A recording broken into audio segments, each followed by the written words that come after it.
Jo çdo traditë është e mirë. Në traditën tonë shqiptare, veçmas në Kosovë, e kemi zakon që bebet e posalindura, e besa derisa t'i bojnë disa muj, t'i lidhim me shokz ose lulak. E madje thojmë që kështu rahatohen ma mirë edhe flajnë ma gjatë. Pa kemi menduar ndonjëherë se si ndikon kjo lidhje, ky shtrëngim, në një krijesë të vogël të bresht. A kemi dalë ndonjëherë në pozitën e bebes edhe për me e ndjesë se si do të ndjeshim të ngulfatur nëse dikush na lidh deri në atë mas. Çka i ndodh mendjes edhe trupit të bebes kur shtrëngohet deri në atë mas, kur i kufizohen lëvizjet e kur i vështirësohet frymarrja. Kjo praktik e lidhjes së bebeve mund të ketë pasoja serioze. Studimet ndërkombëtare tregojnë që kufizimet e lëvizjes së bebave ndikojnë në zhvillimin motorik të fëmijës, në sjelljet e tij në të ardhmen e besa edhe në shëndetin e kockave. Një hulumtim i publikuar nga Instituti Nacional i Shëndetësisë në vitin 2014 tregon që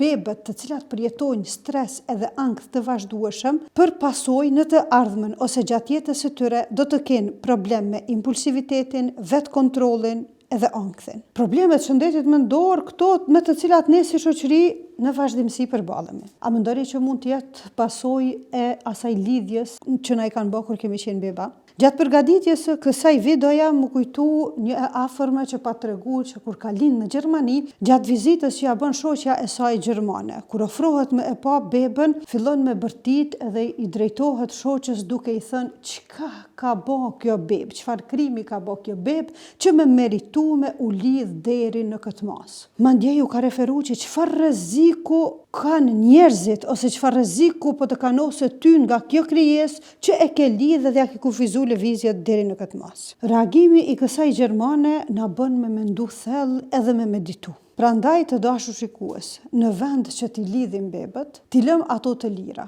t'i ofrojmë sa më shumë dashuri, t'ju mundsojmë sa më shumë kontakt fizik me prindin, se vetëm kështu do të rrisim qenje të shëndosha edhe në aspektin mendor, po edhe në aspektin fizik. Është investim i hershëm, po që na ndihmon për të rritur një shoqëri të shëndosh në të ardhmen. E sa i përket asaj që bebët rahatohen kur lidhen, kjo na bën me nënkuptuar që edhe përkundër faktit që mund të kenë nevoja të ndryshme, na e pamundsojnë neve si prind me reagu kur ata kanë nevojë. Të tregojmë të vëmendshëm e të mos e bëjmë këtë gabim, besa të mos i lejojmë as të tjerët të bëjnë një gabim të tillë, sepse përndryshe do të rrisim individ impulsiv, nervoz edhe që kanë tendencë shumë të mëdha për të bërë problematik në të ardhmen. Në fund të ditës, asnjë dashuri nuk shprehet ndaj dikujt duke e ngulfatur ose duke ja zënë frymën.